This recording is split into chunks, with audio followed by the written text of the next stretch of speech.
अमरीश सिंह और राधा सिंह की भोजपुरी फिल्म राम जी की कृपा से का मुहूर्त। अंजलि एंटरटेनमेंट और श्री यश फिल्म इंटरटेनमेंट के बैनर तले बनी भोजपुरी फिल्म राम जी की कृपा से का मुहूर्त मुंबई में किया गया। फिल्म एक्शन और कॉमेडी से भरपूर है। फिल्म की पूरी शूटिंग उत्तर प्रदेश में की जाएगी।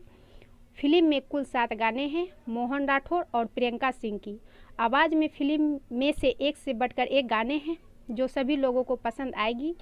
इस फिल्म के निर्माता चंद्रभूषण तिवारी, नरेश प्रजापति, निर्देशक राज राजावत, संगीत भरत चौहान, लेखक राकेश मिश्रा, छायांकन कुणाल जैना, सह निर्माता संतोष प्रजापति।